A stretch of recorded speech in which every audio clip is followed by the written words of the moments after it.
Hello everyone, my name is Anil Giri और आप देख रहे हैं मेरा यूट्यूब चैनल अनिल सर की क्लासेस जंगियंस। जी हाँ, आज मैं फिर से वर्ब एक ही शब्द से बनने वाले बहुत सारे टर्म्स, बहुत सारे इंग्लिश के डिफरेंट वर्ड का प्रयोग करते हैं। एक ही शब्द के लिए, हिंदी के एक ही शब्द के लिए इंग्लिश में विभिन्न इंग्लिश वर्ड का प्रयोग करते हैं, विभिन्न संदर्भों में विभिन्न इंग्लिश वर्ड का प्रयोग करते हैं। आज उसी सिलसिले में मैंने उठाना शब्द को लिया है और बारी बारी से विभिन्न संदर्भों में उसके विभिन्न अंग्रेजी शब्दों के बारे में विश्लेषण करेंगे। पूरे डिटेल में बात होगी। सबसे पहले यदि आप मेरे वीडियो पर पहली बार वॉचिंग कर रहे हैं तो please subscribe my channel and don't forget to press the bell icon, जिससे हर वीडियो की नोटिफिकेशन मिले आपको सबसे पहले। और यदि आप मेरे वीडियो पर रेगुलर वॉचिंग कर रहे हैं तो प्लीज़ लाइक शेयर कमेंट। यदि आप चाहते हैं मैं किसी विशेष टॉपिक पर भी आपके लिए वीडियो लाऊं तो please mention in comment, definitely I will make the videos on those topic too. तो चलिए, आज का शब्द है, आज की वर्ब है, आज की क्रिया है उठना, उठाना से संबंधित। तो चलिए शुरू करते हैं। Let's start the videos. पहला वर्ड है उठना। आप देखेंगे कि हर शब्द में, हिंदी के हर शब्द में उठना शब्द का मैंने प्रयोग किया है और आप भी बहुधा उठना शब्द का ही प्रयोग करते हैं। लेकिन हर उठने शब्द के लिए आप राइज का या गेटअप का ही प्रयोग तो नहीं कर सकते। जैसे मैं कहूँ मैं सुबह 7 बजे सोकर उठता हूँ, तो इस उठने के लिए हम वेकअप का प्रयोग करते हैं। जैसे मैं कहूँ इस सामान को उठा दीजिए, तो क्या ऐसे कंडीशन में भी आप वेकअप का ही प्रयोग करेंगे? नहीं, बिल्कुल नहीं। तो क्या प्रयोग करेंगे?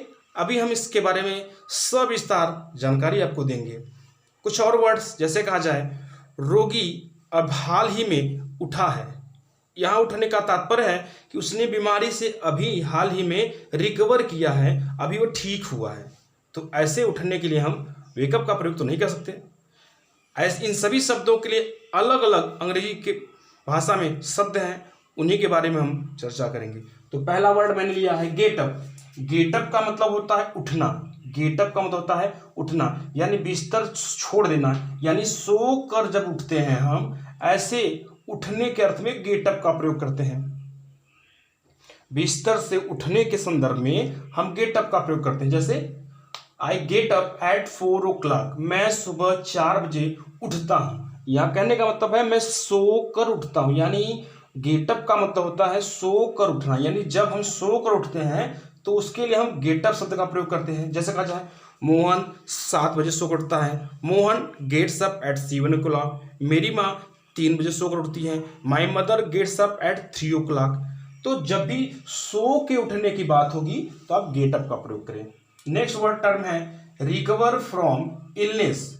रिकवर फ्रॉम इलनेस यानी बीमारी से उठना। जब कोई व्यक्ति बीमार लंबे समय तक हो और ठीक होता है तो वहां उठने का तात्पर्य वो बिस्तर से नहीं उठा है, कहीं गया नहीं है कि वहां से उठ गया है, बल्कि लंबे समय से बीमारी से वह उठा है, बीमारी से ठीक हुआ है। जब ऐसे उठने का प्रयोग होगा तो आप हमेशा रिकवर फ्रॉम इलनेस का प्रयोग करेंगे। जैसे Mohan has recovered from illness. Mohan बीमारी से उठा है, यानी अभी तक वो बीमार था कुछ समय तक के लिए, अभी हाल ही में वह ठीक हुआ है।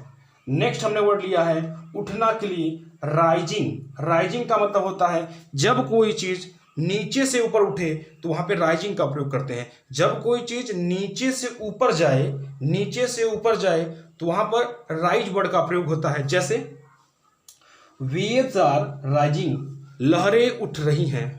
जैसे द कर्टेन इज राइजिंग, पर्दा उठ रहा है। तो जब कोई चीज नीचे से ऊपर जाती है, उठने के संदर्भ में हम राइजिंग वर्ड का प्रयोग करते हैं। अब देखिए उठना शब्द का प्रयोग के लिए हमने लिया है क्लोज डाउन। क्लोज डाउन का भी मतलब होता है उठना, लेकिन यहाँ किसी को उठाने या नीचे से ऊपर ले जाने के संदर्भ में नहीं होता है। आइए देखते हैं एग्जाम्पल के माध्यम से। Market closes up in the evening, शाम को बाजार उठ जाता है। तो उठने का मतलब बंद भी होता है। यहाँ पर क्लोज मैंने लिखा है क्लोज डाउन। क्लोज डाउन का मतलब होता है उठना, लेकिन इस क्लोज डाउन का अर्थ होता है बंद होने का संदर्भ। जैसे रात में दुकानें उठ जाती हैं। 9 बजे तक बाजार में दुकानें उठ जाती हैं। यहाँ उठने का मतलब कुछ उठाने से, नीचे से ऊपर ले जाने से, बिस्तर से उठने का अभिप्राय नहीं है, बल्कि बंद करने से है। जैसे shops close down at night, shops close down at night.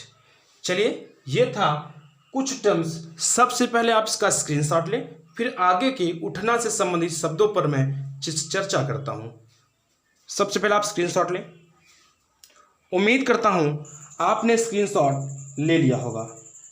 उम्मीद करता हूं आपने स्क्रीनशॉट ले लिया होगा। अब मैं उठना से संबंधित कुछ और वर्ड को डिटेल करने का प्रयास करता हूं। बिल्कुल, ये वीडियो बड़ी छोटी सी होगी, आप बने रहें और कंटिन्यू आप वीडियो को वॉच भी करें ताकि आपका अभ्यास अच्छा हो सके। इसी उम्मीद के और आशा के साथ देखिए,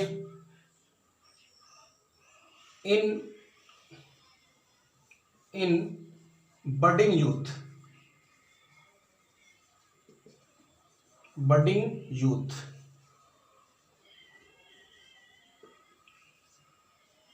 उठती या उभरती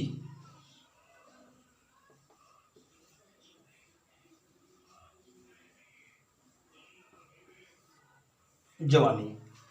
इन बडिंग यूथ का मतलब होता है उठती या उभरती जवानी। यानी जब कोई व्यक्ति एडोलसेंस में में जाता है, बाल्यावस्था को त्याग करके किशोरावस्था में प्रवेश करता है, उस स्थिति में बडिंग यूथ शब्द का प्रयोग किया जाता है। जैसे कहा जाए उषा उठती जवानी में है। इसकी अंग्रेजी होगी Usha is in her budding youth. आप कुछ और भी एग्जाम्पल ले सकते हैं। Mohan is in his budding youth, my brother is in his budding youth, I am in my budding youth. तो जब कोई व्यक्ति बाल्यावस्था से किशोरावस्था में प्रवेश करता है, उस सेंस में हम इन बडिंग यूथ का प्रयोग करते हैं। अगली बार जब आपको भी किसी ऐसे व्यक्ति के बारे में बोलना हो जो युवा हो रहा है, बाल्यावस्था को छोड़ करके एक जवान वयस्क व्यक्ति बन रहा है, तो उस संदर्भ में आप भी next time in budding youth का ही प्रयोग करिएगा।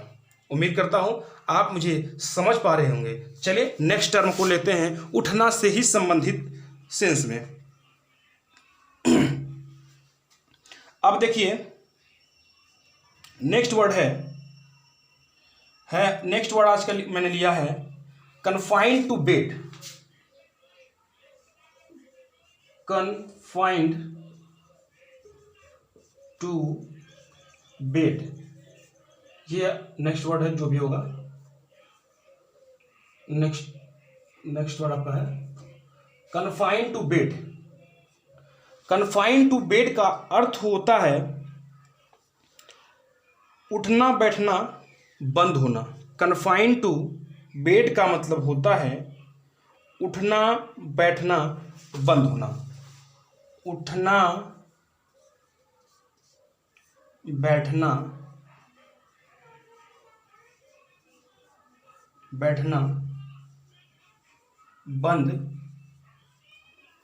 होना। उठना बैठना बंद होना यानी जब किसी व्यक्ति को बिस्तर से न उठने के लिए कहा जाए, उठने के लिए मना कर दिया जाए, यानी वह व्यक्ति बिस्तर पे ही पड़ा रहे, उसको एडवाइस दिया जाए डॉक्टर से या किसी व्यक्ति से, तो ऐसे स्थिति में उसके लिए हम कन्फाइंड टू बेड का प्रयोग करते हैं। जैसे कहा जाए मोहन का उठना बैठना बंद है। मोहन का उठना बैठना बंद है, तो उसको हम इंग्लिश में बोलेंगे Mohan is confined to bed. confined to bed। जैसे कहा जाए रोगी का उठना बैठना बंद है, यानी अब वो रोगी ज्यादा बीमार हो चुका है, उठ बैठ नहीं पा रहा है। ऐसे कंडीशन में उठना बैठना का अर्थ है कि the patient is confined to bed. या कभी कभी डॉक्टर भी बोल देते हैं कि पेशेंट की हालत सीरियस होती है तो उनको बोल देते हैं कि आपको सिर्फ लेटे रहना है, उठना बैठना नहीं है। तो वैसे स्थिति में क्या बोला जाएगा, the patient is confined to bed. आज के लिए बस इतना ही, फिर मिलते हैं नेक्स्ट वीडियो में। तब तक के लिए धन्यवाद। उम्मीद करता हूँ वीडियो आपको पसंद आए, क्योंकि यदि मेरी वीडियो आपको पसंद आ रही है तो आप प्लीज़ लाइक शेयर कमेंट करना ना भूलें। यदि आप मेरी वीडियो पहली बार विजिट कर रहे हैं तो please subscribe my channel and don't forget to press the bell icon so that आपको मिले हर वीडियो की नोटिफिकेशन सबसे पहले। आज के लिए बस इतना ही, तब तक के लिए धन्यवाद।